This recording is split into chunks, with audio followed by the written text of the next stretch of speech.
اعوذ باللہ من علی رسولہ الکریم اما بعد فاعوذ باللہ من الشیطان الرجیم بسم اللہ الرحمن الرحیم رب اشرح لی صدری ویسر لی امری واحلل عقدۃ من لسانی یفقہوا قولی۔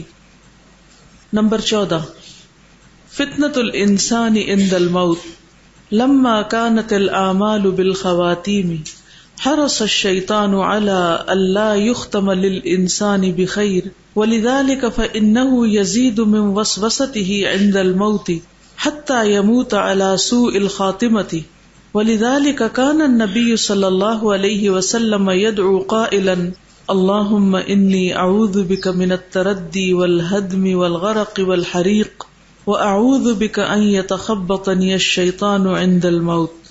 رواه الترمذي وصححه الألباني۔ فعلى العبد المسلم أن يحسن العمل في هذه الدنيا حتى يعصمه الله من إغواء الشيطان، فإن الإنسان يموت على ما كان عليه، فإذا كان من أهل التقوى والاستقامة والطاعة مات على ذلك، وإذا كان من أهل التفريط والإذاعة تخبطه الشيطان وأغواه عند الموت وصرفه عن الخاتمة الحسنة۔ فتنة الانسان عند الموت، موت کے وقت انسان کا فتنہ، یعنی انسان کو شیطان موت کے وقت بھی فتنے میں مبتلا کرتا ہے۔ لما جب، کانت ہوتے ہیں، الاعمال اعمال جب کہ ہوتے ہیں اعمال، بالخواتیم خاتمے پر منحصر، یعنی اعمال کے اچھائی کا انحصار ان کے خاتمے پر ہے کہ اینڈ کیسا ہے، انجام کیسا، آخر کیسی ہے، یعنی دس از اے فیکٹ کہ انسان کے اچھے انجام کا دار و مدار کس پر ہے، اس کے اعمال کے یا اس کی زندگی کے اچھے خاتمے پر۔ انما الاعمال بخواتیمہا، کہ اعمال کا دار و مدار ان کے خاتمے پر ہے۔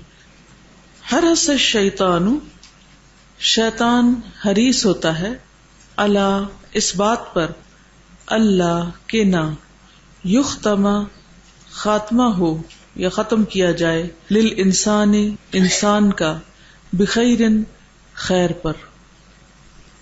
چونکہ اعمال کا انحصار خاتمے پر ہوتا ہے یا اعمال کے اچھے ہونے کا انحصار خاتمے پر ہوتا ہے، تو شیطان اس بات پر حریص ہوتا ہے کہ انسان کا خاتمہ اچھا نہ ہو، یعنی وہ اینڈ پر بھی بھٹکانے کی کوشش کرتا ہے۔ وَلِذَالِكَ، اور اسی لیے، فَإِنَّهُ، پس بے شک وہ، یزید من وسوسته، زیادہ کر دیتا ہے اپنے وسوسوں میں سے، عند الموت، موت کے وقت، موت کے وقت وسوسوں میں اضافہ کر دیتا ہے، حتی یہاں تک کہ یموتا، وہ مر جائے، علی سوء الخاتمۃ، برے خاتمے پر، یعنی انسان کا خاتمہ برا ہو۔ ٹھیک ہے۔ وَلِذَالِكَ، اسی لیے، کانا تھے، النبی، نبی صلی اللہ علیہ وسلم، صلی اللہ علیہ وسلم، یدعو، دعا کرتے تھے، قائلاً، یہ کہتے ہوئے یا فرماتے ہوئے، اللہم، اے اللہ، انی، بے شک میں، اعوذ بک، تیری پناہ چاہتا ہوں، من التردی، گر کر مرنے سے، اوپر سے نیچے گرنے سے، والہدمی، اور چھت کے گرنے سے، والغرق، اور ڈوب کر مرنے سے، والحریق، اور جلنے سے، یعنی جل کر مرنے سے، وَأَعُوذُ بِكَ، اور میں تیری پناہ چاہتا ہوں، ان یہ کہ یتخبطنی الشیطان، دیوانہ کر دے مجھے شیطان، عند الموت، موت کے وقت۔ یعنی نبی صلی اللہ علیہ وسلم خاص طور پر ان الفاظ کے ساتھ دعا کرتے تھے کہ شیطان موت کے وقت مجھ پہ غالب نہ آئے، مجھے خپتی نہ کر دے، میرے حواس گم نہ کر دے۔ اس حدیث سے کیا پتہ چلتا ہے، اس دعا سے کیا پتہ چلتا ہے کہ وہ موت کے وقت بھی نہیں چھوڑتا۔ اس کے علاوہ جو یہ باقی موت کی اقسام ہیں، یعنی انسان کسی بلند عمارت سے یا پہاڑ سے گر کے مرے، یا یہ کہ کوئی بلڈنگ اس کے اوپر آ گرے، یا وہ ڈوب جائے، یا وہ جل جائے، تو اس سے بھی پناہ مانگنی چاہیے۔ اور یہ سب چیزیں تو ظاہر نظر آتی ہے نا، جلنا ڈوبنا، یہ سب چیزیں سامنے سامنے دکھتی ہیں، لیکن ایک مرنے والا انسان ہو سکتا اپنے بیڈ پر لیٹا ہوا بظاہر اس کے اوپر کچھ ایسی چیز نظر نہ آئے اور انسان کے بڑے سکون کی موت مرا ہے، لیکن کوئی دوسرا نہیں جانتا کہ شیطان اس وقت اس کو کس طرح ورغلا رہا تھا. تو جو شخص دنیا میں شیطان کے بہکاوے میں نہیں آئے گا وہ موت کے وقت بھی انشاءاللہ بچ جائے گا، لیکن جو لوگ دنیا میں اس کی باتوں میں آ جاتے ہیں، اس کے وسوسوں کا شکار ہو جاتے ہیں، پھر موت کے وقت بھی وہ اس کے قابو میں آ جاتے ہیں. فعلی العبد المسلم، تو مسلمان بندے پر لازم ہے، ان یحسن العمل، کہ اچھا عمل کرے، فی ہذہ الدنیا، اس دنیا میں، حتی، یہاں تک کہ یعصمہ اللہ، بچائے اس کو اللہ، من اغواء الشیطان، شیطان کے بہکاوے سے. فإن الانسان، پس بے شک انسان، یموت علی ما کان علیہ، فوت ہوتا ہے اسی پر جس پر وہ ہوتا ہے، یعنی جس عقیدے پر یا جس دین پر یا جس نظریے پر، تو موت بھی اسی پر ہی آتی ہے. فإذا کان، پھر جب وہ ہوتا ہے، من اہل التقوی، تقوی والوں میں سے، والاستقامت، اور استقامت والوں میں سے، والطاعت، اور اطاعت کرنے والوں میں سے، مات علی ذالک، فوت ہوتا ہے اسی پر. یعنی جو شخص زندگی میں تقوی، استقامت اور اطاعت کا راستہ اختیار کرتا ہے، موت کے وقت بھی اس کو استقامت نصیب ہو جاتی ہے حق پر، جس کے بارے میں قرآن مجید میں بھی آتا ہے نا، یثبت اللہ الذین آمنوا بالقول الثابت فی الحیات الدنیا وفی الآخرہ. اللہ سبحانہ وتعالی ایک ثابت بات کے ذریعے اہل ایمان کو دنیا میں اور آخرت میں ثابت قدمی عطا کرتے ہیں. وَإِذَا كَانَ، اور جب ہوتا ہے، من اہل التفریق، کوتاہی کرنے والوں میں سے، کمی کرنے والوں میں سے، یعنی حقوق اللہ اور حقوق العباد میں، والاضاعۃ، اور ضائع کرنے والوں میں سے، تخبطہ الشیطان، دیوانہ کر دیتا ہے اس کو شیطان، پاگل کر دیتا ہے شیطان، وسوسے ڈال ڈال کر کنفیوز کر دیتا ہے. وَأَغْوَاهُ، اور بہکاتا ہے اس کو، عند الموت، موت کے وقت، وَصَرَفَهُ، اور پھیر دیتا ہے اس کو، عن الخاتمۃ الحسنۃ، اچھے خاتمے سے، یعنی اس کا خاتمہ اچھا نہیں ہونے دیتا. کس قدر ڈرنے کی بات ہے نا. تو انسان جیسی زندگی گزارتا ہے ویسی ہی موت آتی ہے، اور جیسی موت آتی ہے ویسا ہی پھر آخرت کا انجام اس کے سامنے آتا ہے. اس لیے بہت زیادہ فکر کرنے کی ضرورت ہے کہ ہمارے روز مرہ دن کیسے گزر رہے ہیں. مثلاً اگر ہم ایک بات پڑھتے ہیں اور اس پر عمل نہیں کرتے تو کل کو تو پھر ہم دوبارہ پتہ نہیں کبھی سنیں گے یا نہیں. تو ساتھ کے ساتھ اگر عمل میں لانے کی کوشش نہیں ہوتی تو پھر الٹیمیٹلی کیا ہوتا ہے، وہ عادت نہیں بنتی، پھر انسان بھول جاتا ہے. ہم سب بھولنے والے ہیں، تو جو ہی کسی چیز کی یاد دہانی ہو تو کوشش کریں کہ وہ چیز عمل میں آ جائے. اس طرح استقامت ہوتی ہے، ایک ایک اینٹ رکھ کے، ایک ایک سٹیپ سے، ایک ایک قدم سے، یعنی ایک دن میں نہیں استقامت آ جاتی. انسان چلتا ہے، پھر گرتا ہے، پھر چلتا ہے، جب جا کے اس کو مضبوطی سے قدم رکھنے آتے ہیں.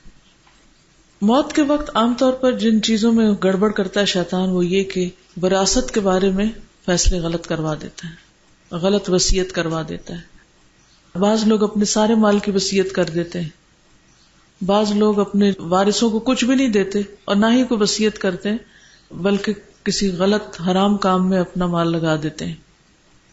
اس بارے میں یہ ہے کہ حضرت عمر رضی اللہ تعالیٰ عنہ کے زمانے میں ایک شخص نے اپنا سارا مال جو تھا وہ اپنے بیٹوں کے نام لگا دیا اور بیویوں کے لیے کچھ نہیں چھوڑا، اور بیویوں کو طلاق دے دی.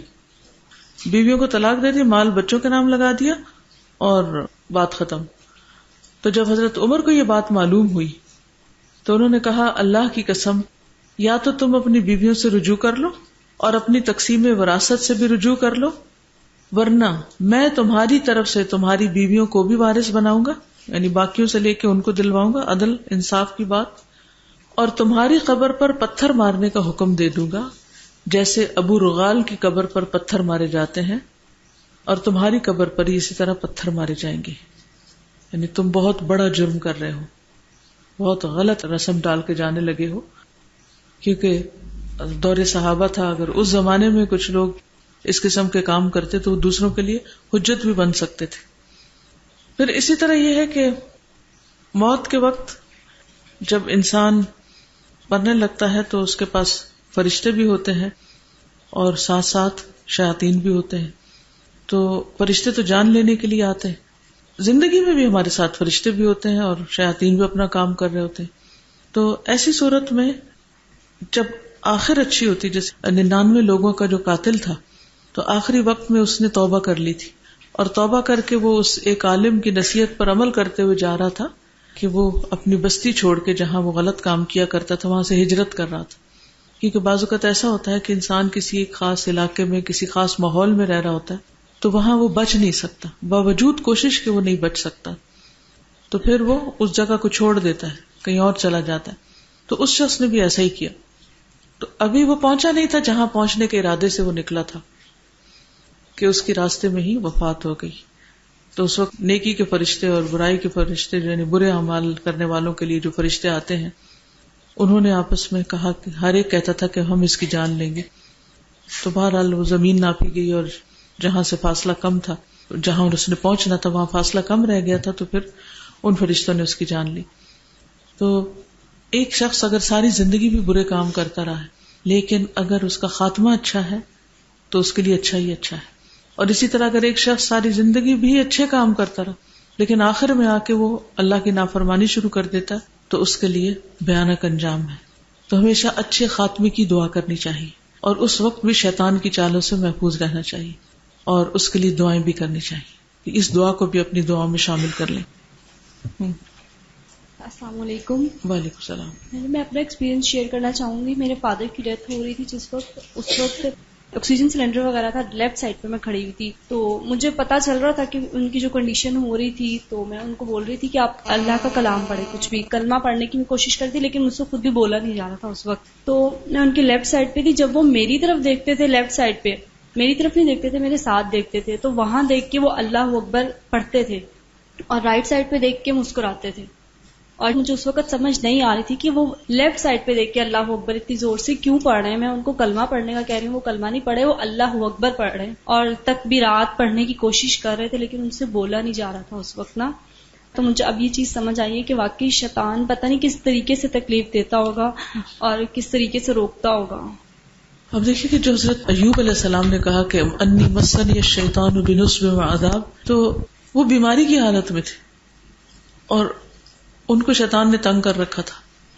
تو آپ سب کا بھی ایکسپیرینس ہوگا کہ جب کبھی آپ بیمار ہو جاتے ہیں تو آپ چڑچڑے بھی ہو جاتے ہیں، آپ اریٹیٹ ہونے لگتے ہیں اور اس وقت کوئی آپ کو کچھ کہے تو آپ اس کا الٹا کرتے ہیں.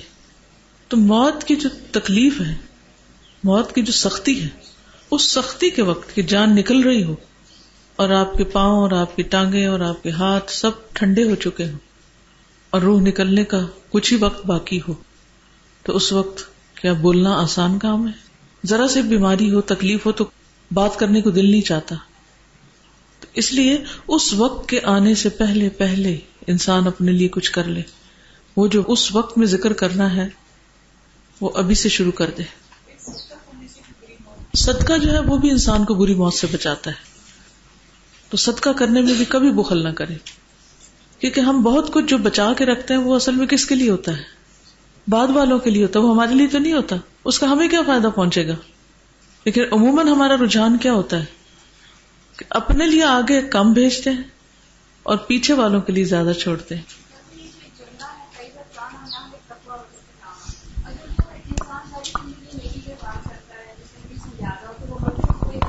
اور وہ جہنم میں چلا جاتا ہے. تو اس کی کیسے تطبیق ہم کریں گے کہ ہم دعا بھی کرتے ہیں، نیکی کے اعمال بھی کرتے ہیں، لیکن کوئی شخص پھر اینڈ پہ آ کے وہ غلط ایسا کیا کام کرتا ہے کہ کیونکہ ہمارے سامنے تو صرف اس کا ظاہر ہوتا ہے نا، ہمیں تو اس کے باطن کا نہیں پتا. ٹھیک ہے نا، وہ تو اللہ ہی بہتر جانتا ہے. اللہ تعالیٰ کسی پر ظلم نہیں کرتا. ٹھیک، یعنی ایک شخص بظاہر حج پہ ہر سال جا رہا ہے، آپ کو کیا پتا وہ کیوں جا رہا ہے؟ وہ کسی بزنس کے لیے جا رہا ہے یا لوگوں کے نظر میں حاجی مشہور ہونے کے لیے جا رہا ہے، یا کیا نیت ہے اس کی جانے کی؟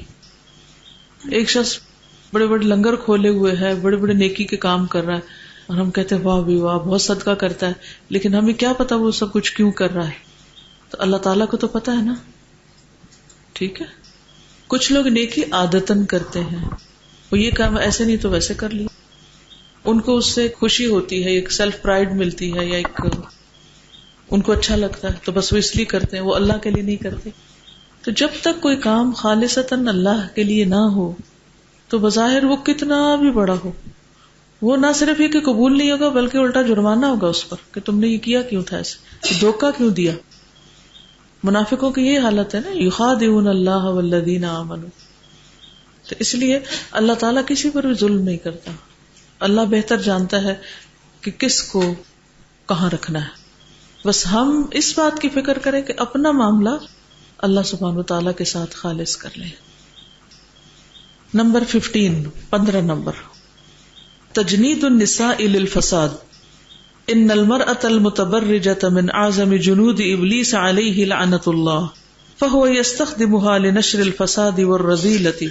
ولذلك قال رسول الله صلی اللہ علیہ وسلم المرأة عورة فإذا خرجت استشرفها الشيطان. ومعنى استشرفها الشيطان أي انتبه إليها وطمع فيها وتسلط عليها. رواه الترمذي وصححه الألباني. وقال سعيد بن المسيب رضي الله عنه ما بعث الله نبيا إلا لم يأمن أن يهلكه بالنساء. ولعظم فتنة النساء قال النبي صلى الله عليه وسلم إن الدنيا حلوة خضرة وإن الله عز وجل مستخلفكم فيها لينظر كيف تعملون فاتقوا الدنيا واتقوا النساء فإن أول فتنة بني إسرائيل كانت في النساء. رواه مسلم. وقال ابن عباس رضي الله عنهما لم يكن كفر من قد مضى إلا من قبل النساء وهو كائن كفر من بقي من قبل النساء. وقال حسان بن عطية ما أتيت أمة قط إلا من قبل نسائهم. تجنید کا لفظ جند سے، جند کہتے ہیں فوج کو، لشکر، جنود. تجنید کہتے ہیں بھرتی کرنا، ریکروٹمنٹ. تجنید النساء عورتوں کی بھرتی، ریکروٹمنٹ، للفساد فساد کے لیے، فساد کے کام کے لیے عورت کو آلہ کار بنانا، عورتوں کے ذریعے غلط کام کروانا، یہ بھی شیطان کا ایک بہت بڑا ہتھ کنڈا ہے. ان المرأۃ بے شک عورت، المتبرجۃ بے پردہ، تبرج قرآن مجید میں آتا ہے لفظ، بے پردہ عورت، من اعظم جنود ابلیس، ابلیس کے لشکروں میں سے سب سے بڑا لشکر ہے. یعنی ابلیس جن لوگوں سے کام لیتا ہے ان میں سب سے ٹاپ پر بے پردہ عورتیں ہیں. ابلیس علیہ اس پر لعنت اللہ، اللہ کی لعنت، کہ وہ اللہ کی رحمت سے دور ہو جائے یا ہو چکا، اللہ تعالیٰ نے اس پر لعنت کی. فہوا پس وہ کون ابلیس، یستخدمها استعمال کرتا ہے اس کو، کس کو؟ عورت کو، لنشر الفساد فساد پھیلانے کے لیے، والرذیلۃ اور گندگی، گھٹیا پن، فضول باتیں، فضول چیزیں. ولذالک اسی لیے قال رسول اللہ صلی اللہ علیہ وسلم، رسول اللہ صلی اللہ علیہ وسلم نے فرمایا، المرأۃ عورۃ، عورت پردے کی چیز ہے. فاذا خرجت پھر جب وہ نکلتی ہے، استشرفها جھانکتا ہے اس کو، الشیطان شیطان، تاکتا ہے اس کو شیطان. رواہ الترمذی، ترمذی نے اس کو روایت کیا ہے. وصححہ الالبانی، البانی نے اس حدیث کو صحیح قرار دیا ہے. ومانا اور مانا، استشرفها الشیطان، اس کا مانا کیا ہے؟ ای یعنی انتبہ متوجہ ہوتا ہے، الیہا اس کی طرف، وطمع فیہا اور امید رکھتا ہے اس میں، وتسلط علیہا اور مسلط ہو جاتا ہے اس پر. یعنی عورت جب اپنا پردہ اتار دیتی ہے یا جب وہ بغیر پردے کے نکلتی ہے تو شیطان کا اس پر قابو پانا آسان ہو جاتا ہے. پھر وہ غیر مردوں کو اٹریکٹیو بنا کر اس کو دکھاتا ہے اور اس کے ذریعے مردوں کو فتنے میں ڈالتا ہے اور ان کے ایمان کو خراب کرتا ہے، ان کے ایمان کو کمزور کرتا ہے. جب ان کا ایمان کمزور ہو جاتا ہے تو پھر ان کے اندر سے خیر اور بھلائی کی قوت ختم ہو جاتی، پھر انہیں اپنی بیوی، اپنے گھر کی عورت بہت بری لگتی اور باہر کی سجی بنی عورت بہت اچھی لگتی، جس کی وجہ سے ان کی نگاہیں بھی خراب ہوتی ہیں، اور وہ نگاہوں تک کی تو بات نہیں رہتی، وہ چیز دل میں چلی جاتی تو اس کے دل میں بھی بگاڑ آتا ہے، اور یوں بہت سی خرابیاں پیدا ہونے لگتی ہیں۔ وقال سعید بن المسیب، سعید بن مسیب کہتے ہیں رضی اللہ عنہ، اللہ ان سے راضی ہو جائے، ما بعث اللہ، نہیں بھیجا اللہ نے، نبیًا کوئی بھی نبی، الا مگر، لم یأمن، نہیں وہ امن میں آیا، ان یہلکہ، کہ ہلاک کر دیا جائے اس کو، بالنساء، عورتوں کی وجہ سے۔ سعید بن مسیب جو ایک تابعی ہیں، وہ کہتے ہیں کہ جتنے بھی انبیاء گزرے ہیں وہ سب اس بات سے خوف میں رہے کہ کہیں ان پر عورتوں کی خرابیوں کی وجہ سے عذاب نہ آ جائے۔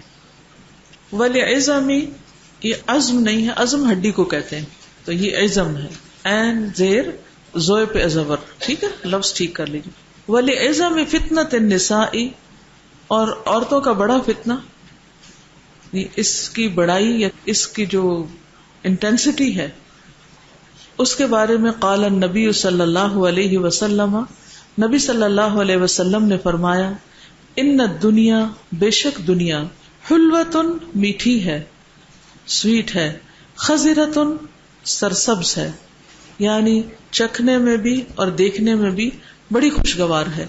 وَإِنَّ اللَّهَ عَزَّ وَجَلَّ، اور بے شک اللہ عز وجل، مستخلفکم، تمہیں جانشین بنانے والا ہے، فیہا، اس میں، یعنی پچھلی جنریشن چلی جائے گی تو بہت سی چیزیں تمہارے پاس آ جائیں گی، پھر تم زمین کے مالک ہو جاؤ گے۔ لِيَنْظُرَ، تاکہ وہ دیکھے، لِيَنْظُرَ، تاکہ وہ دیکھے، کیف تعملون، تم کیسے عمل کرتے ہو۔ فاتقوا الدنیا، پس بچو دنیا سے، پس ڈرو یا بچو دنیا سے، واتقوا النساء، اور بچو عورتوں سے، فإن، پس بے شک، اول فتنتی، پہلا فتنہ، بنی اسرائیل، بنی اسرائیل کا، کانت فی النساء، وہ عورتوں میں تھا، یعنی عورتوں کے ذریعے وہ شروع ہوا تھا۔ بنی اسرائیل میں پہلی خرابی عورتوں کی وجہ سے پیدا ہوئی تھی۔ تو اس میں کیا بتایا گیا کہ عورت کے فتنے کے بڑا ہونے، یعنی یہ فتنہ کتنا بڑا ہے، اس کے بڑا ہونے کی وجہ سے ہی نبی صلی اللہ علیہ وسلم نے دنیا کی حقیقت بتائی کہ دنیا بظاہر دیکھنے میں بڑی خوبصورت ہے، اور تمہیں یہ دنیا ملے گی، تم اس میں جانشین بنو گے، جیسے صحابہ کرام کو بعد میں بہت فتوحات حاصل ہوئی، اور یہ سب کچھ دنیا کا مل جانا دراصل ایک امتحان ہوگا، اور نہ صرف یہ کہ ان کے لیے، باقی ہم سب کے لیے بھی وہ ایک امتحان ہے۔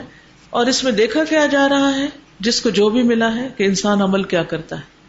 اگر کسی کے پاس زیادہ دنیا ہے یا آرام اور سہولت کی چیزیں زیادہ ہیں تو پھر اس کا امتحان بھی بڑا ہے کہ وہ انسان دنیا کے آرام پا کر آخرت کے لیے کتنی بھاگ دوڑ کرتا ہے۔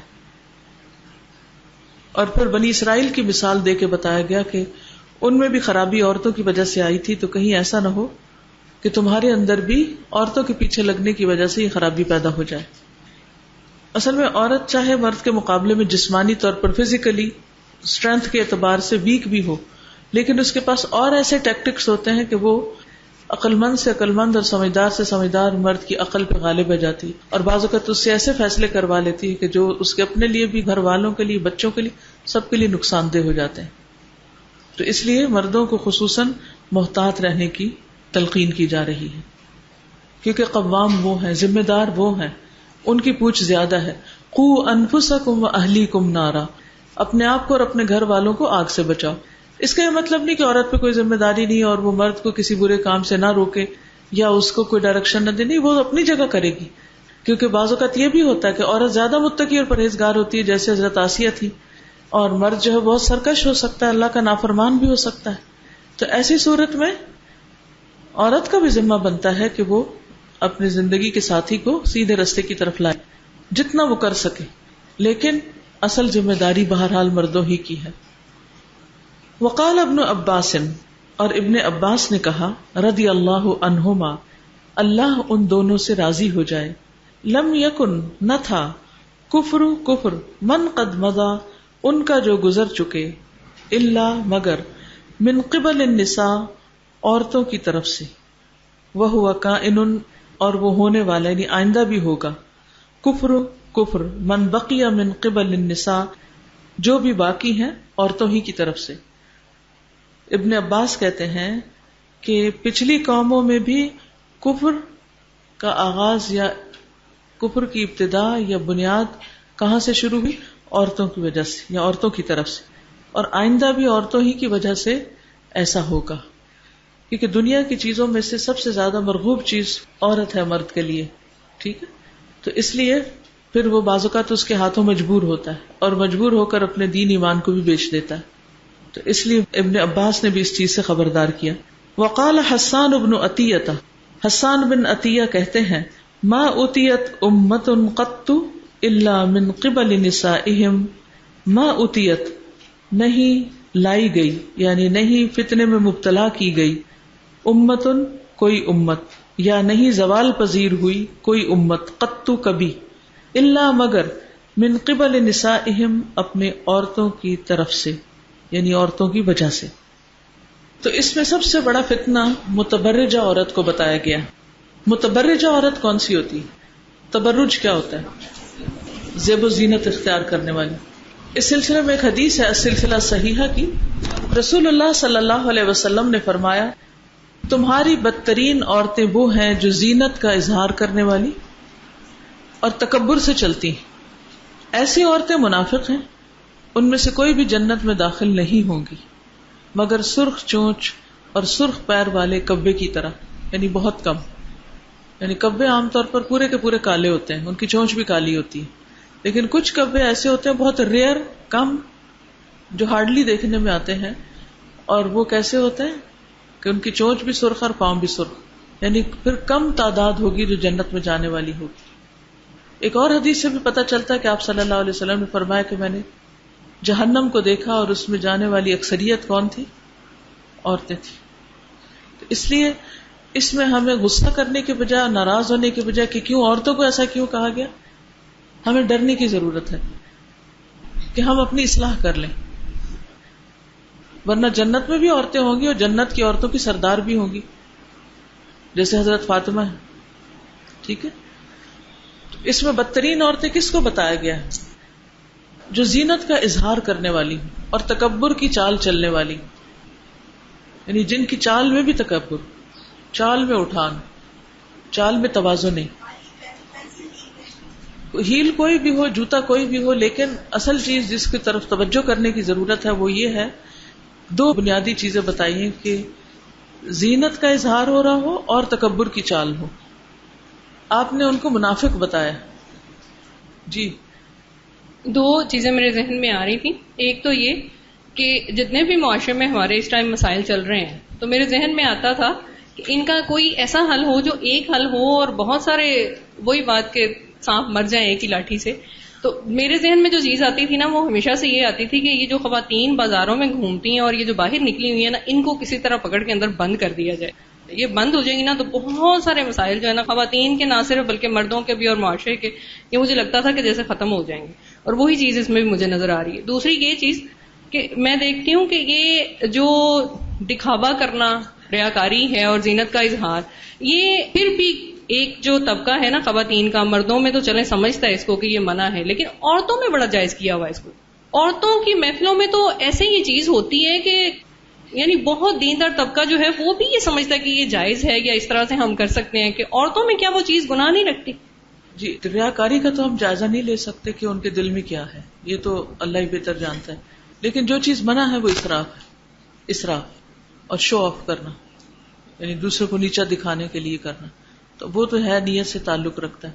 لیکن اگر کہیں بھی نیت میں خرابی ہے تو وہ انسان کے لیے نقصان دہ. ٹھیک ہے. پھر شوہر کی غیر موجودگی میں زیب و زینت کا گناہ.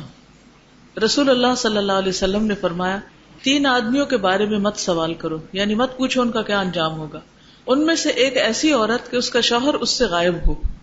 غائب ہونے سے مراد وہ کسی دوسرے ملک میں ہو، کسی دوسرے شہر میں ہو، یا فوت ہو چکا ہو، ہے نہیں، اور وہ اس کے دنیاوی اخراجات پورے کر کے گیا ہو، یعنی اس کے گزر بسر کا سارا انتظام کر کے گیا ہو.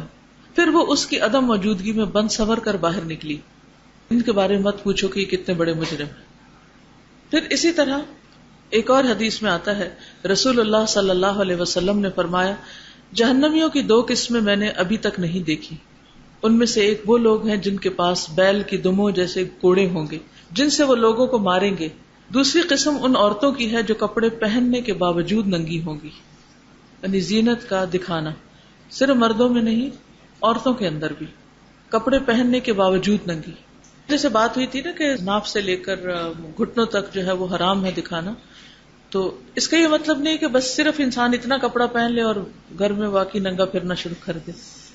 باقی کی جو رخصت ہے وہ صرف اس حد تک ہے کہ جیسے بچوں کو دودھ پلانا ہوتا ہے عورت نے، اور بعض اوقات یہ کہ ہر وقت عورت کپڑے میں ڈھانک کے اس کو لپیٹ کے نہیں پلا سکتی، یا پھر کئی دفعہ ایسا ہوتا ہے کہ گھر کے کام کاج میں بازو اوپر کیے ہوئے ہیں یا دوپٹہ ایک طرف رکھا ہوا ہے اور جھاڑو لگا رہے ہیں، کچھ بھی کر رہے ہیں، تو کیونکہ مکمل برقعے جیسا حجاب کر کے تو گھر میں نہیں رہا جا سکتا. اگر یہ کہا جائے کہ عورت کا عورت سے اتنا ہی پردہ ہے جتنا عورت کا مرد سے ہے، تو پھر تو فرق ہی نہیں رہ جاتا، کیونکہ مرد مرد ہے اور عورت عورت ہے. تو دونوں میں فرق تو بہرحال ہے، لیکن وہ ضرورتاً رخصت ہے، دکھاوے کی اس میں اجازت نہیں. ٹھیک. اور جن پارٹس کو چھپانا چاہیے ان پارٹس کو دکھانا تو پھر بالکل ہی غلط ہو جاتا ہے. یعنی ٹائٹ اسکنی پینٹس وغیرہ یا ساڑی وغیرہ پہن کے تو پیٹ کا وہ حصہ بھی ننگا کر دینا جس کا دکھانا بالکل ہی حرام ہے. بازو کا دیکھا نا اپنی کمر پوری ننگی ہو رہی ہوتی، تو یہ عورتوں میں بھی اس طرح ننگا ہو کے پھرنا یا بیٹھنا درست نہیں.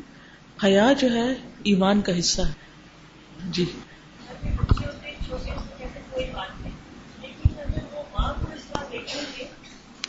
ذہن میں ہوگا یہ ٹھیک ہے، تو بچوں کے سامنے بھی ہمیں تھوڑا تہذیب میں رہنا چاہیے. جی یعنی بعض اوقات گلا ایسا بنایا ہوا ہوتا ہے کہ وہ ذرا نیچے جھک کے کچھ لیتے دیتے ہیں تو کیا حال ہوتا ہے، سب کچھ ننگا ہو رہا ہوتا ہے، پورا اندر سے جھانکا جا رہا ہوتا ہے. تو اب عورت کا یہ حصہ اس کے لیے حسن ہے، اٹریکشن کا ذریعہ ہے. تو اگر وہ اپنے لڑکوں کے سامنے یا اپنے بچوں کے سامنے بھی ایون بار بار اس طرح دکھا رہی ہے تو ان کی نگاہوں سے تو حیا ختم ہو جائے گی. ابھی آپ نے ہمیں بتایا کہ مرد قوام ہے لیکن عورت بھی اگر مطلب ہے اس سائڈ پر تھوڑا دین کی اس کو سمجھ بوجھ ہے تو وہ اپنا رول اس کو پلے کرنا چاہیے.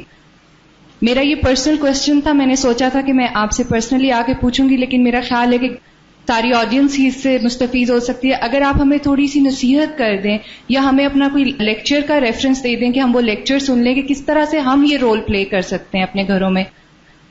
میرا ایک لیکچر ہے دین کا کام کیوں کریں، عورتیں کیوں کریں دین کا کام، تو اس میں میں نے قرآن مجید کی آیات سے ریفرنس دیا ہوا ہے. ٹھیک ہے. گھروں میں ینگ لڑکے بطور کک اور ٹائٹ کپڑے اور جینز اور اس طرح کی، اور وہاں بیٹیاں بھی پھر رہی ہیں، بہویں بھی پھر رہی ہیں، مائیں بھی پھر رہی ہیں، تو سزا ان کے لیے کیا کیا جائے اور ان سے کیا ہے کہ اس سے روکا جائے. دیکھیں ہماری بات تو کیا اہمیت رکھتی، اصل تو اللہ کا حکم ہے. قرآن مجید کی وہ آیات دکھائی جائیں، احادیث دکھائی جائیں کہ دیکھیں اللہ تعالیٰ نے منع کیا، تو اگر کوئی منع ہو جائے تو اپنا فائدہ ہے. کیونکہ ایسی عورتوں کا انجام کیا بتایا گیا ہے. فرمایا دوسری قسم کی عورتیں جو کپڑے پہننے کے باوجود ننگی ہوں گی. یہ بہت قابل غور جملہ ہے، کپڑے پہننے کے باوجود ننگے ہونا. اب یہ ساری صورتیں ان کی آپ خود ڈسکس کر سکتے ہیں کہ کپڑا پہن کے ننگا انسان کیسے کیسے ہوتا ہے. یا تو اس کی شیپ یا کٹ ایسا ہوتا ہے، یا وہ سی تھرو ہوتا ہے، یا بہت ٹائٹ ہوتا ہے. مائل ہونے والی اور دوسروں کو مائل کرنے والی، یعنی مقصد اس سے کیا ہوتا ہے کہ دوسرے ہمیں اچھا سمجھیں، دوسرے ہمیں توجہ دیں.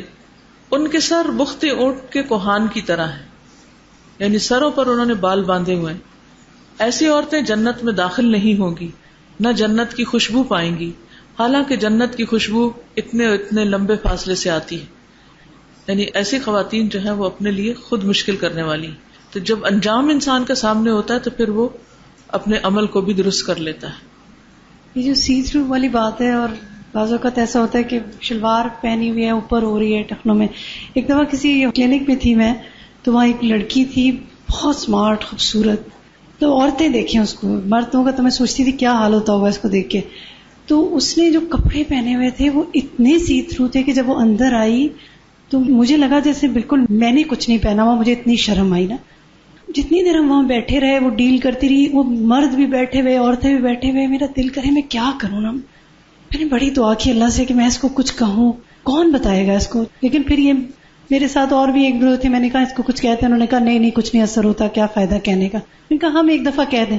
خیر میں نے جا کے اس کو نا جب جانے لگی نا تو میں اٹھ کے گئی، میں نے اسے کہا کہ آپ ماشاء اللہ بہت پیاری ہیں، اللہ نے آپ کو بڑا خوبصورت بنایا. اس طرح کر کے نا تھوڑی سی تعریف کی اس کی. جو اس میں تھی چیزیں. میں نے کہا کہ ایک چیز جو مجھے لگی کہ اگر آپ جو بھی اس کو کہنا تھا کہ اگر آپ لباس میں تھوڑا سا یہ کر لیں کیونکہ آپ اتنی اٹریکٹیو ہیں اور اس سے سب مرد دیکھ رہے ہیں اور آپ کا جسم اتنا نمایاں ہو رہا ہے, تو ہمیں تو قرآن میں یہ حکم ہے, حدیث میں حکم ہے. سزا یقین کریں اس نے بالکل برا نہیں منایا. حالانکہ میں جب جا رہی تھی تو میرا خیال تھا کہ وہ شاید ایک دم بلنٹ ہو جاتے ہیں نا لوگ بعض اوقات, وہ کہنے لگے اچھا آئی ڈیڈنٹ فیل اٹ. مجھے اس کی بات نا بہت یاد رہے گی. اس نے کہا اچھا I didn't feel it, I didn't know کہ I am looking like this. تب خود بھی نہیں احساس ہوتا نا, کہ کوئی احساس دلانا چاہیے ہمیں.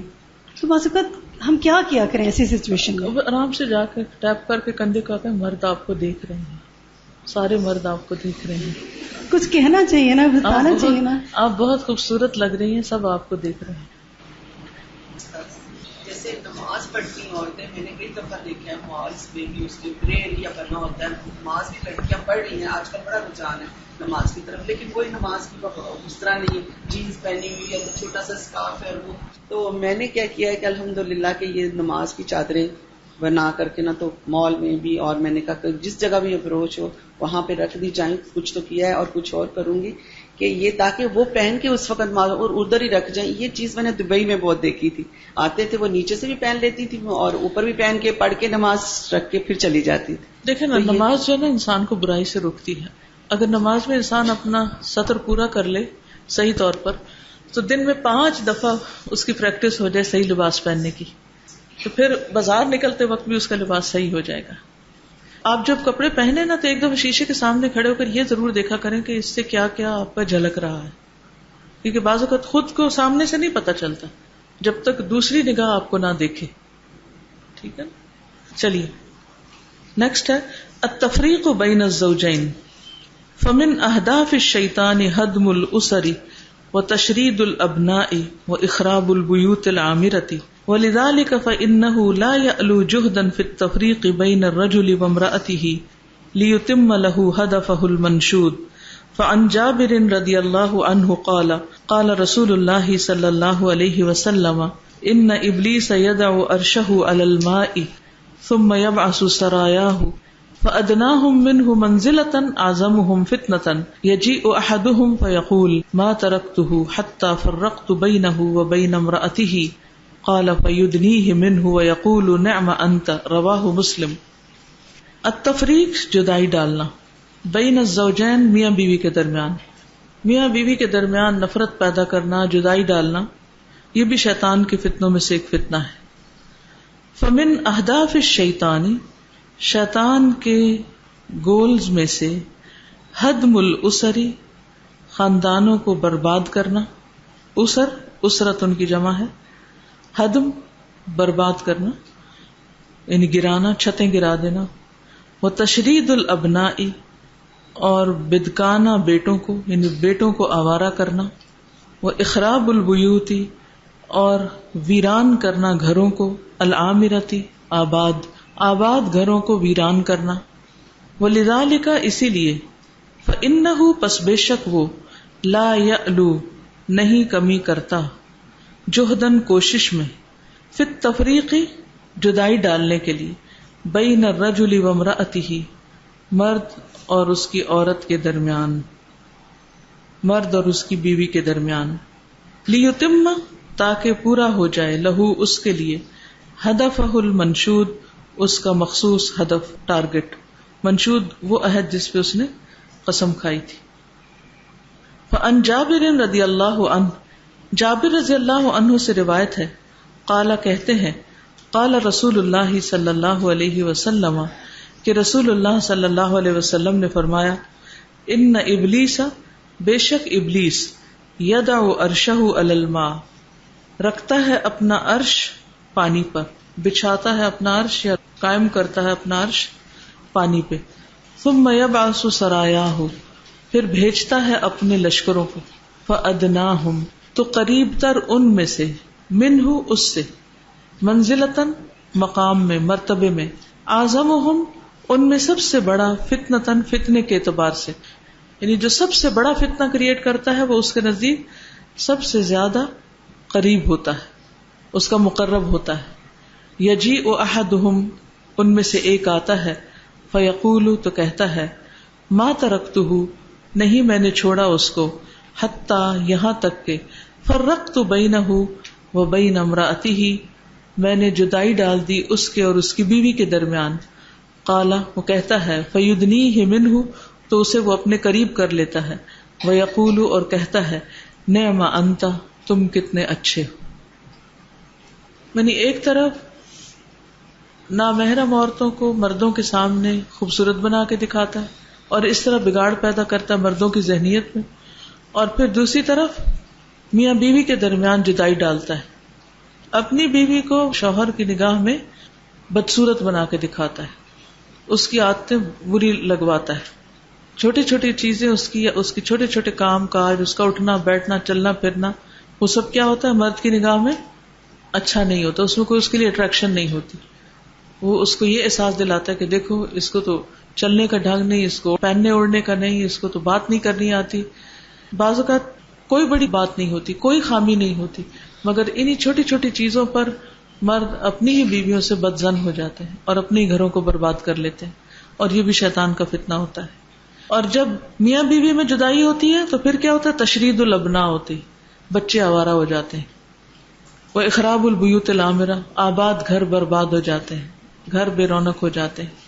اس لیے وہ اس معاملے میں کبھی کوتاہی کرتا ہی نہیں، کمی کرتا ہی نہیں کہ کسی نہ کسی طرح وہ دونوں کے درمیان جدائی ڈال دے تاکہ اس کا مقصد پورا ہو جائے. کون سا مقصد؟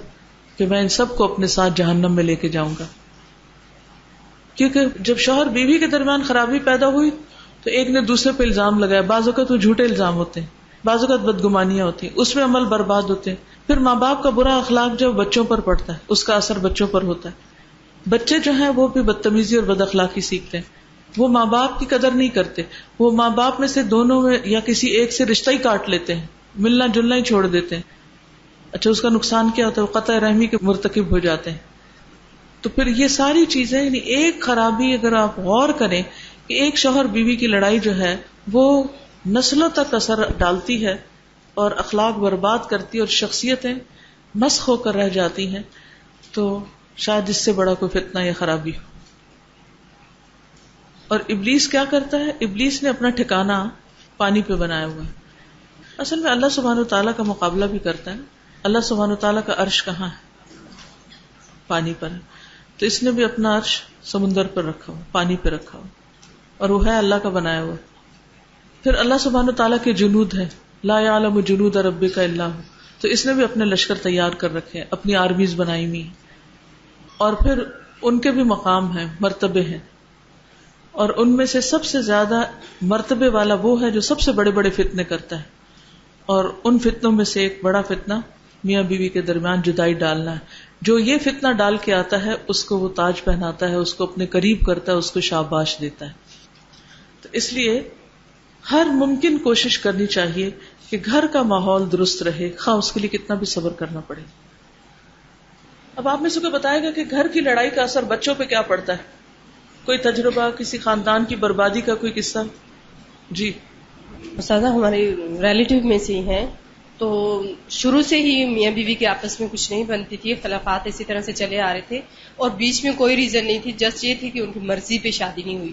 حالانکہ وہ لڑکی بھی بہت زیادہ اچھی تھی، اور اس طرح سے ان کے 4 بیٹیاں اور 2 بیٹے بھی ہو گئے. اور آخر میں آ کے محض اسی وجہ سے بغیر کوئی اتنی بڑی وجہ کے اس نے اس کو طلاق دے دی، اور اس کے بعد بھی اس کا ایک بچہ پیدا ہوا. اور آج تک ان کی یہ کشمکش چل رہی ہے کہ وہ بچوں کو واپس لانا چاہتا ہے، اور بچے کہتے ہیں ہم نہیں جانا چاہتے، کہ اس باپ کی شفقت ساری زندگی ہم نے نہیں دیکھی، تو اب ہم کس طرح اس کے پاس واپس جائیں. اور وہ ان کی ماں ان بچوں کی اتنی زیادہ پریشان، اور کہتی ہے کہ بچوں کو انہوں نے تو پڑھ لیا، سب کچھ ہو گیا، لیکن وہ اس بچے بھی اتنے ویک اور پھر ایسے ڈپریشن میں ہیں کہ والد تو سر پہ نہیں ہے تو وہ زندہ، نہ وہ یہ سمجھتے ہیں خود کو کہ ہم یتیم ہیں، اور نہ والد ہے، نہ اس کی محبت دیکھی ہے، نہ اس کی شفقت، کچھ بھی نہیں دیکھا. نہ تربیت. محبت شفقت تو ایک چیز ہے، اور جو تربیت ذمہ داری ہے باپ کی اور خصوصاً لڑکوں کے لیے، وہ بھی ساری ختم ہو جاتی. اور ان بچیوں نے ادھر سے نکل کے دوسری جگہ جب گئی ہیں، دینی تعلیم بھی اتنی زیادہ حاصل کر لی ہے، سب کچھ، اور وہ اب کہتی ہیں کہ والدین کے جو حقوق ہیں تو ہم کس طرح ان کو پورا کریں، والد کے حقوق کو، کہ والد جو ہے اس طرف نہیں پورا. بچوں کے لیے بھی آزمائش ہو جاتی ہے. السلام علیکم. اصل میں یہاں میں سمجھتی ہوں کہ والدین کو اللہ تعالیٰ صرف دنیا میں اس لیے نہیں بھیجتا کہ وہ بچے کو پیدا کر دیں اور خود لڑائی میں پڑ جائیں. بچے کو پیدا کرنا تو اللہ کا کام ہے، اس کی حکمت ہے، لیکن اس کو انسان بنانا ماں باپ کی ذمہ داری ہے. سب سے پہلے جو ان کی لڑائی کا نشانہ بنتا ہے وہ ان کی اولاد بنتی ہے، اور نہ صرف اپنی اولاد کے مجرم بن رہے ہوتے ہیں، پوری نسل کے لیے جرم بنا رہے ہوتے ہیں.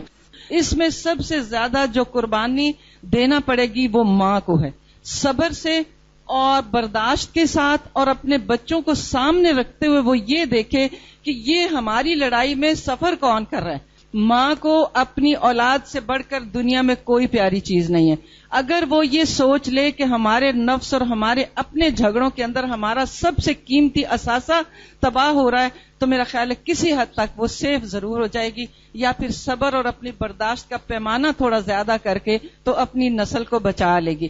تو میں تو یہی کہوں گی کہ ہمیں عورتوں کو شادی ہو گئی نا، یہ طے کر لیں کہ وہاں رہنا ہے. سب سے بڑی اس وقت عورت کے اندر یہ چیز پیدا ہوتے میں نے دیکھی ہے کہ وہ اپنے جو آج کل بھی ہے اور ہمارے معاشرے میں ہے نا، شانہ بشانہ ہم لوگوں نے قرآن پڑھا ہے، قرآن میں درجہ بندی اللہ نے کر دی ہے. مرد آپ پر ڈومینیٹ ہے، آپ اس کے ایکول آنے کی کوشش نہ کریں اور ان کی برتری کو تسلیم کر لیں. کیوں؟ آپ کے سامنے ایک نسل پوری ہے. قرآن اس میں پتہ چلتی ہے، اور جس کی وجہ سے ریلیشن شپ ہمارے صحیح ہو سکتے ہیں کہ ہم یہ دیکھیں کہ اس بندے میں پازیٹیو پوائنٹ کیا ہے. اللہ تعالیٰ کہتے ہیں نا کہ ایک چیز جو تمہیں بری لگتی ہے ہو سکتا ہے دوسری چیز تمہیں اچھی لگے. تو ہم ہمیشہ نیگیٹو سائڈ اتنا شیطان میں بڑھا کر کے دکھاتا ہے کسی بھی شخص میں کہ ہم اس کی پازیٹیو سائڈ کو دیکھنا ہی بھول جاتے. تو ہمارا یہ فرض ہے کہ ہم دیکھیں کہ اس میں پازیٹیو پوائنٹس کون سے ہیں جس سے پھر ریلیشن شپ آپ کا زیادہ اچھا ہو. شکریہ. ایک دو چیزیں اور بھی ہیں کہ شیطان اور کیا کیا کرتا ہے. نمبر 17 اور نمبر 18 آگے اور لکھ لیجئے، جو مزید ایڈ کر لیجئے. اس میں ایک ہے اہم چیزیں بھلوا دینا. اہم چیزیں بھلوا دینا. اہم چیزوں میں سب سے اہم چیز کیا ہے؟ جی کیا ہے اہم چیز آپ کے لیے؟ نماز اور قرآن. تو جب آپ قرآن مجید پڑھتے ہیں تو کبھی کچھ بھولا اس میں سے آپ کو؟ کوئی صورت اگر کچھ دن آپ نہیں پڑھے نماز میں یا نہیں دہرائے اس کو تو پھر کیا ہوتا ہے؟ بہت جلدی بھول جاتی. عثمان ابن ابی العاص رضی اللہ عنہ کہتے ہیں کہ میں نے رسول اللہ صلی اللہ علیہ وسلم سے قرآن بھول جانے کی شکایت کی. آپ نے میرے سینے پر ہاتھ مارا اور فرمایا، اے شیطان عثمان کے سینے سے نکل جا. آپ نے 3 بار ایسا کیا. عثمان کہتے ہیں اس کے بعد مجھے کوئی ایسا لفظ نہیں بھولا جس کو میں یاد کرنا پسند کرتا تھا. تو بعض اوقات بچے بھی تنگ کرتے ہیں نا، حفظ کرتے کرتے پھر ایک وقت آتا ہے ان کو کچھ حفظ نہیں ہو رہا ہوتا، یاد نہیں کر پا رہے ہوتے. اکثر آپ ماؤں سے پوچھیں جن کے بچے حفظ کر رہے ہوں کہ کیا انہوں نے بالکل اسموتھلی حفظ کر لیا یا کہیں رکے بھی یا کہیں آ کے تنگ بھی کیا. تو حفظ کرنے والے بچوں کو خاص طور پر شیطان بہت بہکاتا ہے، بہت تنگ کرتا ہے، تو اس سے بھی محتاط رہنا ہے.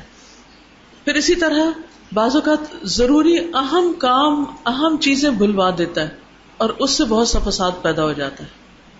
مثلاً آپ نے اپنے ہسبینڈ سے کہا کہ آتے ہوئے آپ دہی لیتے آئیں اور وہ بھول گئے. کبھی ایسا ہوا؟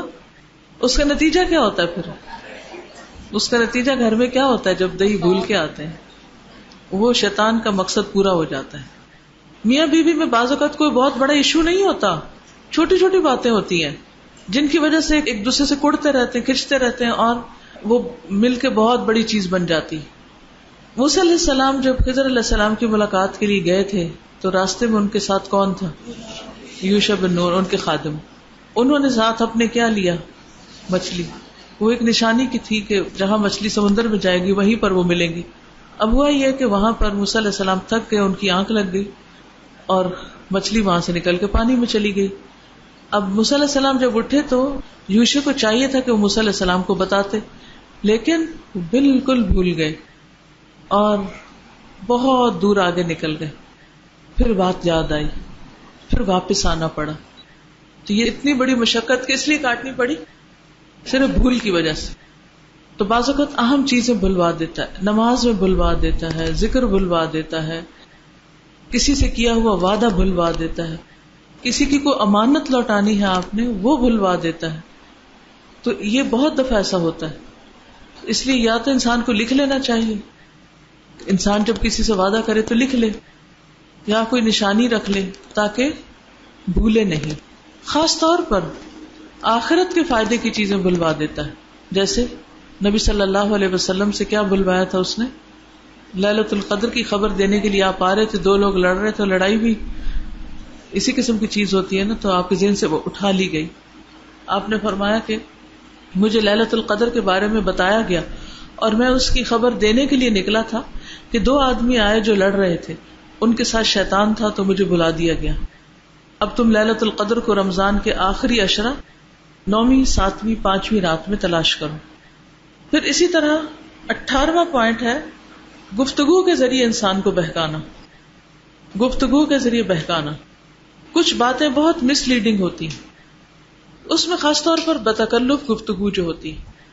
بتکلف گفتگو کا مطلب کیا ہے کہ ایسے انداز میں گفتگو کرنا کہ جس کے اندر کوئی کانٹینٹ کچھ بھی نہ ہو, صرف لفاظی ہو, شعر و شاعری ہو, خوبصورت باتیں ہوں, اور اس سے لوگوں کا دماغ حق بات سے پھیر دیا جائے یا اصل مقصد سے یا مقصد زندگی سے ہی پھیر دیا جائے, یہ سنجیدگی کے بجائے ان کے اندر غیر سنجیدگی پیدا کر دی جائے.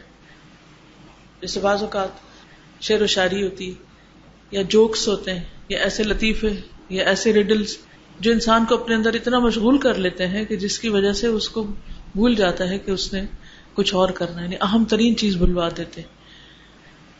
مثلا آپ قرآن مجید پڑھتے ہیں تو ان ھذا القرآن یہدی للتی ہی اقوم, سب سے سیدھی راہ دکھاتا ہے, اور آپ کو اپنا راستہ بالکل واضح نظر آ رہا ہوتا ہے اور آپ اس پر جم رہے ہوتے ہیں. کتنے میں ایک شخص آتا ہے اور وہ کچھ ایسی باتیں شروع کرتا ہے بڑے خوبصورت انداز میں کہ جی یہ قرآن پڑھنے والے ایسے ہوتے ہیں, قرآن پڑھنے والے ایسے ہوتے ہیں, اور قرآن پڑھ کے کیا حاصل ہوتا ہے, اور تو آپ کا دماغ پھر جاتا ہے اور آپ اپنے کام کو کیا سمجھنے لگتے ہیں, معمولی.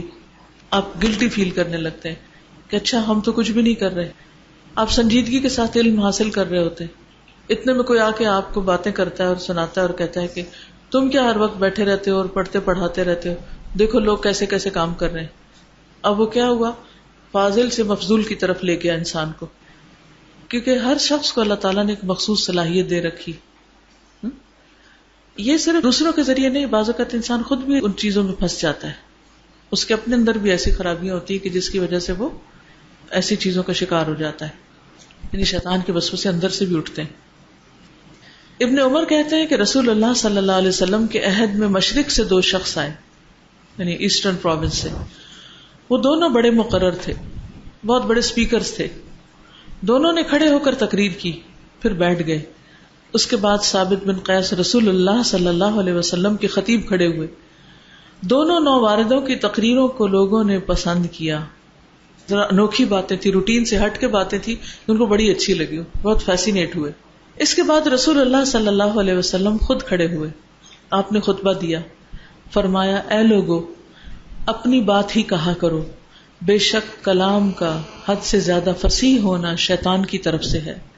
پھر رسول اللہ صلی اللہ علیہ وسلم نے فرمایا بعض بیان میں جادو ہوتا ہے, یعنی کچھ لوگ اتنے پاورفل اسپیکر ہوتے ہیں کہ وہ آپ کا دماغ پھیر کے رکھ دیتے ہیں, آپ کو توحید سے, رسالت سے, بہت سی چیزوں سے ہٹا کے رکھ دیتے ہیں.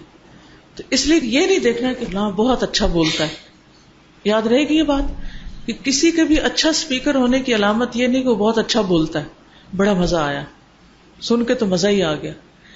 یہ اصل بات نہیں ہے کہ مزہ آیا کہ نہیں آیا, اصل چیز کیا ہے کہ بات کیا کہی گئی اور اس بات کا ایفیکٹ کیا ہوگا. یہ بہت اہم ہوتا ہے. ورنہ اس وقت دنیا میں اتنا کچھ اویلیبل ہے. اس زمانے میں تو کوئی آتا تھا تو آ کے کوئی لیکچر اور دیتا تھا. اب کیا ہے, یوٹیوب پر ہر طرح کی چیزیں موجود ہیں. صرف لیکچرز نہیں, نشید, گانے, طرح طرح کے جوکس, فلمیں, ڈرامے, ہر چیز موجود ہے. اب کیا ہوتا ہے, ایک کوئی چیز آپ ایسی حق سے ہٹی ہوئی دیکھ لیتے ہیں, سن لیتے ہیں, تو نتیجہ کیا ہوتا ہے, کیا نتیجہ ہوتا ہے, ڈسٹریکٹ ہو جاتے ہیں. آپ اچھے بھلے قرآن پڑھ رہے ہوتے ہیں, پڑھا رہے ہوتے ہیں, اس میں آگے جا رہے ہوتے ہیں, اتنے میں کوئی فتنہ بیچ میں آ جاتا ہے, آپ کو اس رستے سے ہٹا دیتا ہے, اور ہٹتے ہٹتے ہٹتے آپ قرآن سے بہت دور چلے جاتے ہیں اور آپ کو پتہ بھی نہیں چلتا. اتنا معزز کام چھوڑ کے آپ اور چیزوں میں اٹریکٹ ہو کے ان چیزوں میں لگ جاتے ہیں. تو کبھی بھی یہ نہ دے, کیونکہ یہ یاد رکھیے ہر ایک کے کرنے کا ایک کام ہے. یہ ڈھونڈیے آپ کو اللہ نے کس کام کے لیے پیدا کیا, آپ کہاں موسٹ افیکٹو ہیں, آپ زیادہ بہتر کیا کر سکتے ہیں. اگر آپ نے وہ تلاش کر لیا تو پھر دنیا ادھر سے ادھر ہو جائے, آپ نے اپنی جگہ سے نہیں ہٹنا, یہ یاد رکھیے. ورنہ ہوا کا ایک جھونکا آئے گا, آپ ادھر سے ادھر ہو جائیں گے, دوسرا آئے گا تو ادھر سے ادھر اڑا کے کر دے گا, تیسرا کہیں اور لے جائے گا. اپنی صلاحیت کو پہچانیں, کیونکہ زندگی بڑی محدود ہے, علوم بہت سے ہیں, کرنے کے کام بہت سے ہیں. دیکھیے آپ زیادہ اچھا کیا کر سکتے ہیں, اس کو کیجیے. کبا چلا ہنس کی چال, اپنی بھی بھول گیا. صرف یہ نہ دیکھیں اچھا فلاں شخص اس فیلڈ میں ایکسل کر گیا, چلو میں اپنا, میرا تو کوئی خاص نہیں, چھوڑو میں وہ کر لیتی ہوں. نہ وہ ادھر کے رہے نہ ادھر کے رہے. تو اپنے آپ کو پہچانے اور پھر اس کام کی برتھ کو جانے کہ یہ چیز چاہے چھوٹی سی دکھ رہی ہے لیکن امت کو یا انسانیت کو کتنا بڑا فائدہ پہنچا سکتی. تو وہ کون سا کام ہے جس کو کر کے آپ کے ایمان میں اضافہ ہوتا ہے اور آپ لوگوں کو زیادہ سے زیادہ فائدہ پہنچا سکتے ہیں, اس کو مضبوط پکڑیں. لوگوں کی باتوں میں نہیں آنا, یاد رہے گا. اور خصوصاً عورتوں کے لیے بڑی مشکل ہے, بہت جلدی باتوں میں آ جاتی.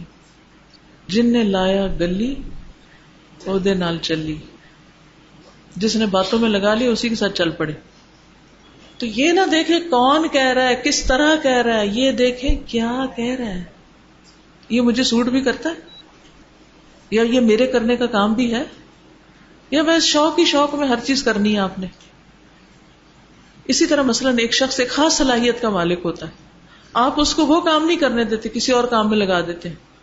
کبھی خود بھی ہم لگ جاتے ہیں. مثلاً اچھے بھلے گھر میں پڑھ رہے ہوتے ہیں, لکھ رہے ہوتے ہیں, کچھ کر رہے ہوتے ہیں, اتنے میں ہمیں کوئی چیز ٹیڑھی پڑی نظر آتی, ہم کہتے ذرا ٹھہر کے میں ٹھیک کر کے آتی ہوں. وہاں اس کو ٹھیک کرنے لگتے ہیں, ایک اور چیز نظر آ جاتی, ایک اور. کیا ہم عورتوں کا سارا دن اسی میں نہیں گزر جاتا؟ اگلے دن پھر ویسے وہ چیزیں خراب ہوئی پڑی ہوتی. اللہ تعالیٰ جزائے خیر دے اور بہت رحمت کرے میرے والد پر. جب ہم چھوٹے ہوتے تھے تو امیاں, جیسے ہر امی کو فکر ہوتی ہے کہ بچیوں کو کھانا پکانا آئے اور بچیوں کو گھرداری بہت اچھی آئے. ٹھیک ہے, آنا چاہیے, ضرورت کا پتہ ہونا چاہیے سب کچھ, میں اس سے انکار نہیں کرتی کیونکہ یہ عورت کی بنیادی کاموں میں سے ہے. لیکن اتنا اس میں نہ پڑ جائے انسان کہ پھر اپنا اصل فرض اور اپنی آخرت بھول جائے, کیونکہ ہم ضرورت پر تو نہیں رہتے, ہم تو پھر ڈیزائرز کے پیچھے چلنے لگتے ہیں. خود مجھے بھی بہت شوق تھا پینٹنگ کا, سوئنگ کا اور اس طرح کی چیزوں کا. تو ہمیشہ مجھے کہتے تھے کہ یہ کام تو کوئی اور بھی کر لے گا, لیکن جو میں تمہیں سکھا رہا ہوں, جو میں نے تمہیں پڑھایا ہے, وہ تو لوگ نہ پڑھ رہے ہیں نہ پڑھا رہے ہیں. ان کا مطلب یہ تھا کہ قرآن سیکھنے سکھانے کا کام تو کوئی اور نہیں کر رہا, تو جو کام باقی لوگ کر رہے ہیں وہ کرتے رہیں, جو کام کوئی نہیں کر رہا وہ تم کرو. پھر اسی طرح مجھے یاد ہے, بہت چھوٹی تھی میں اس وقت واشنگ مشین آئی تھی, اور جس وقت میرے والد نے سنا تھا کہ واشنگ مشین آ گئی, سب سے پہلے جا کے خرید لائے تھے. ہمارے گھر میں اور کوئی لگژری کی چیزیں نہیں ہوتی تھی, لیکن ان کا کہ فوراً کپڑے دھونے کم کرو اور اس وقت کو پڑھنے پڑھانے میں لگاؤ. کیونکہ بعض اوقات ہم 2 پیسے کی بچت کرتے کرتے نہیں, وہ کام کوئی اور بھی کر سکتا ہے. تو مجھے ہمیشہ کہتے تھے وہ کرو جو کوئی اور نہیں کر رہا یا جو کوئی اور نہیں کر سکتا. اور یہ صرف میں نہیں, آپ میں سے بھی ہر شخص, اللہ نے اس کو کسی ایسی خاص صلاحیت کے ساتھ پیدا کیا جو وہی وہ کام کر سکتا, کوئی اور نہیں کر سکتا, کیونکہ اللہ نے آپ کو اس کے لیے بنایا. تو اپنے کام کی برتھ پہچانے, وہ کریں جو آپ کر سکتے ہیں. اور پھر عمر کا ایک وقت ہوتا ہے یا ایک حصہ ہوتا ہے جس میں انسان 2-3 آپشنز چوز کر کے اس میں سے کسی ایک میں چلا جاتا ہے. اب یہ نہیں کہ آپ ایک میں چلے گئے, وہ آگے تک پہنچے, پھر آپ اس کو چھوڑ کے ایک نئی شروع کر دیں اور انہی تجربوں میں زندگی ضائع کر دیں. تو باقی کسی چیز میں ایکسل کریں یا نہ کریں, اس چیز کو آپ ضرور دیکھیں کہ اپنی آخرت کے لیے جو جو چیزیں آپ کر رہے ہیں ان سے کسی بھی طرح نہ ہٹیں, کیونکہ شیطان کا بہت بڑا وار ہوگا کہ وہ اللہ کے راستے سے ہٹانا چاہتا ہے بندوں, کبھی اندر کے وسوسوں سے, کبھی لوگوں کی باتوں سے, اور کبھی لوگوں کی محبتوں سے. کچھ لوگوں کے لیے آزمائش نفرتیں ہوتی ہیں اور کچھ لوگوں کے لیے آزمائش محبتیں ہوتی ہیں. مثلاً آپ کی کوئی دوست, آپ کے گھر والی, آج میری خاطر تم کلاس نہیں مس کر سکتی, تو آپ کہیں گے ہائے یہ کتنا پیار کرتی ہے مجھ سے, میں اس کی ایک اتنی سی فرمائش نہیں پوری کر سکتی, چلو آج میں کلاس مس کرتی ہوں, بعد میں ریکارڈنگ لے لوں گی, پھر سن لوں گی, پھر پورا کر لوں گی. تو یہ بھی شیطان کی چالیں ہوتی ہیں, ان سے بھی بچنا ضروری. شیطان اپنے مشن میں ڈٹرمنٹ ہے، کچھ ہو جائے وہ نہیں باز آتا، ہمیں ہر تھوڑی چیز آگے سے ہٹا دیتی اور چیزوں کی طرف لگا دیتی. پھر اسی طرح بڑھ بڑھ کے باتیں کروانا. مطرف کہتے ہیں کہ میرے والد نے کہا کہ میں بنی عامر کے وفد کے ساتھ حضور صلی اللہ علیہ وسلم کے پاس گیا تو ہم نے کہا کہ آپ ہمارے سید ہیں. آپ نے فرمایا سید تو اللہ تبارک و تعالی ہے. تو ہم نے کہا آپ ہم میں افضل ہیں، افضلیت کے اعتبار سے بڑے ہیں، درجات کے اعتبار سے. آپ نے فرمایا اپنی بات کہہ لو، یا فرمایا کہ اپنی بات میں سے کچھ کہہ لو مگر شیطان تمہیں بہکا نہ دے. یعنی ایسے کلمات نہ کہو کہ جو زیبا نہیں اور ان کا فائدہ بھی کچھ نہیں، جس سے مطلب خواہ مخواہ کی خوش آمدے کرنا، یہ بھی ٹھیک نہیں. پھر اسی طرح لمبے لمبے خطبے دینا اور ان میں باتیں بنا بنا کے پیش کرنا. پھر غلط جملے بلوانا، یعنی کسی کی مدح میں یا پھر ایگزیجریشن، مبالغہ آرائیاں بہت کرنا، چھوٹی سی بات کو بہت بڑا بنا کے پیش کرنا، جھوٹی افواہیں پھیلانا، بےہودہ شاعری. بےہودہ شاعری بھی انسان کو اللہ کے دین سے غافل کر دیتی. پھر انسانی رویوں پہ حملہ آور ہوتا ہے شیطان، کہ آپ کو آ کے بیٹھے بیٹھے رلا دیتا ہے.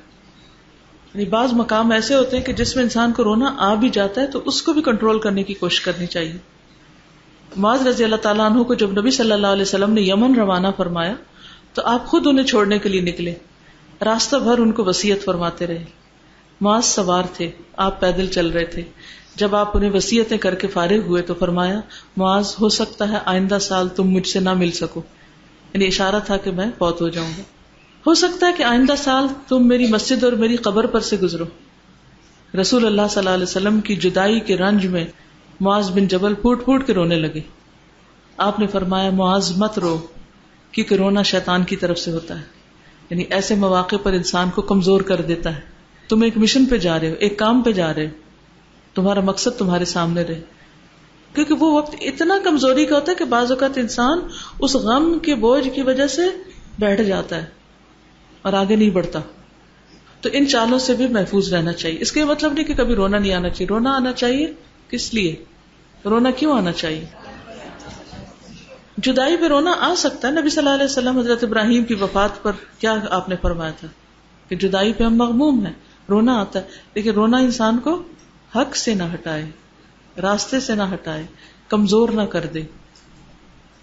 السلام علیکم ورحمۃ اللہ وبرکاتہ.